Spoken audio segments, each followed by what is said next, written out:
ہے 2 مہینے کا یا مہینے کا، تو وہ جب روتا ہے تو بہت روتا ہے، اور جب روتا ہے تو پھر اس طرح سے ٹانگیں مارتا ہے، روتا ٹانگیں مارتا ہے اور پھر ایسے ایسے ایسے کرتا ہے۔ تو وہ کہتا ہے کہ جب اس طریقے سے کرتا ہے تو اس کے اندر وہ آدم کا گناہ موجود ہے۔ وہ شاید ماں کو کہتا ہے تو مجھے دودھ نہیں پلاتی، جب تو میرے پاس آئے گی تو میں تجھے مکوں کے ساتھ ٹھیک کروں گا، ٹانگیں مار مار کر تجھے ٹھیک کروں گا، تو نے مجھے دودھ نہیں دیا۔ گناہ اس میں نظر آتا رہتا ہے۔ کب سے گناہ شروع ہوا؟ پیدائش ہی سے۔ ابھی بھائی نے دعا بھی کی تھی کہ میں نے گناہ کی حالت میں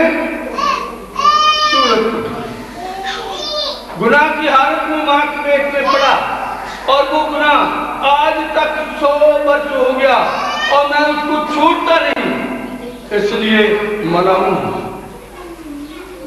اور جو ملعون ہیں ان کے لیے ایک خاص حکم ہوگا۔ پڑھے متی کی انجیل اور اس کا باب پڑھے، متی کی انجیل اور اس کا باب 25 اور آیت 41، 25 باب 41 آیت۔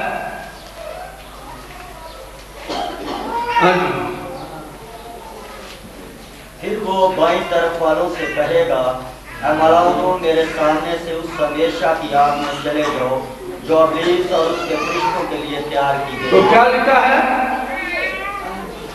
پھر وہ بائیں طرف والوں سے کہے گا، اے ملعونوں، اس ہمیشہ کی آگ میں چلے جاؤ جو ابلیس اور اس کے فرشتوں کے لیے تیار کی گئی ہے۔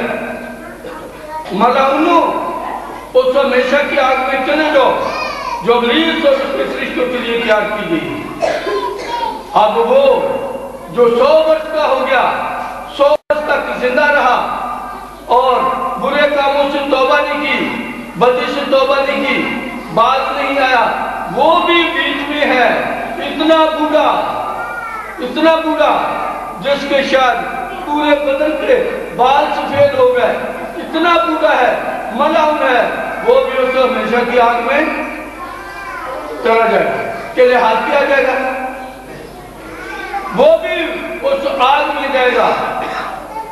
بے شک جب وہ 100 برس کا ہوا ہے تو گھر والوں نے بڑی خوشی کی، شاید ڈھولکی بجاتے اس کو لے کر قبرستان کی طرف جاتے ہیں اور اس کے پلنگ پر چرپائی پر پھول بکھیرے ہیں اور اوپر سے نوٹوں کی سوچ کرتے ہیں اور پھول پھینکتے ہیں، بڑی خوشی کرتے ہیں کہ یہ بہت سونے کی پوڑی چڑھ گیا، کہ یہ نہیں پتا کہ سونے کی پوڑی تو ڈگ پیا،